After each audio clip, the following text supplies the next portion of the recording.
Hello and welcome to my channel. So my topic for today is hemostasis. So basically what is hemostasis? It is a process of vessel wall repair with the help of thrombus formation. It is an ongoing phenomena, daily wear and tear of vessel wall due to blood flow. The important role players are vessel wall, platelets, which must be qualitatively and quantitatively functional, and then we have the clotting factors. Now one thing I must clarify here, that blood is composed of 45% blood cells, which are the RBCs, WBCs and platelets, and they're traveling through the central axial column. 55% is plasma, which is present in the periphery of blood vessels. So we have blood vessels in the central axial column. The blood cells are traveling while the plasma is on the periphery.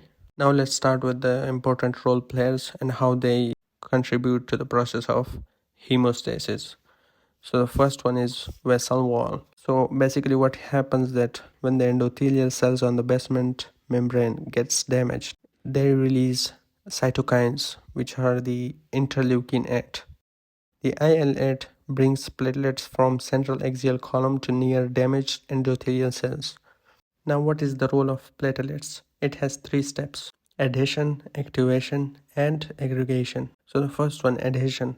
Now we must know that platelets cannot attach directly to the endothelium. So for adhesion we have von Willebrand factor, which bridges platelets with the endothelial cells.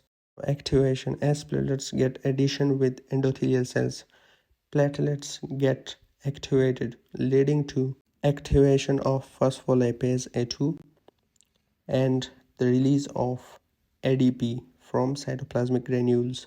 As phospholipase A2 is activated, the cell membrane is broken down, and the phospholipids in the cell membrane are broken down into arachidonic acid, which in turn releases thromboxane A2. So thromboxane A2 and ADP, they help in platelets aggregation and vasoconstriction, which is mainly done by thromboxane A2. Aggregation: under effect of ADP and thromboxane A2, there is further platelet aggregation. So a weak platelet plug is formed, which is also known as the primary platelet plug, and this is called primary hemostasis. Platelets have a receptor for von Willebrand factor, the glycoprotein 1b9. We must know that platelets do not have any direct platelets to platelets receptors, which forms the weak plug. They can be detached and disintegrated easily. Clotting factors: mainly proteins in our plasma, synthesized by liver mostly, except a few, which are total 13 to 16. So now for clotting factors we have 2 pathways: intrinsic pathway and extrinsic pathway. Intrinsic pathway: so when the vessel wall injury happens, the exposed base membrane collagen, what it does is that it converts factor 12 into activated factor 12, which in turn converts factor 11 into activated factor 11. Activated factor 11 converts factor 9 into activated factor 9. Now the activated factor 9 requires factor 8, calcium and phospholipid to convert factor 10 into factor 10A. The activated factor 10, with the help of factor 5, calcium and phospholipids, converts prothrombin into thrombin. Thrombin in turn converts fibrinogen into fibrin. Extrinsic pathway: release of factor 3, also known as the tissue factor. It converts factor 7 into activated form, which is the activated factor 7. The activated factor 7 converts factor 10 into its activated form and basically follows the same pathway as the intrinsic pathway. So this pathway is basically called the common pathway. Here we must note that all clotting factors except 3, 4 and 8 are synthesized by liver. So the primary platelet plug, which is a weak plug and can be disintegrated easily, is cross-linked by fibrin.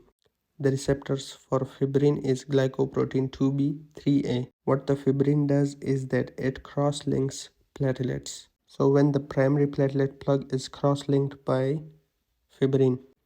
It is converted into secondary platelet plug, also known as the thrombus, and this process is called as the thrombus formation. So the definition of thrombus would be platelets cross-linked by fibrin. And now this process is known as the secondary hemostasis. And with this, the process of hemostasis comes to an end. Now as the vessel wall gets repaired, endothelial cells, what they do is that they activate phospholipase A2 in cell membrane, and it breaks down phospholipids into arachidonic acid, which is metabolized, and prostacyclin, also known as PGI2, prostaglandin I2, is released. Now what are the functions of prostacyclin?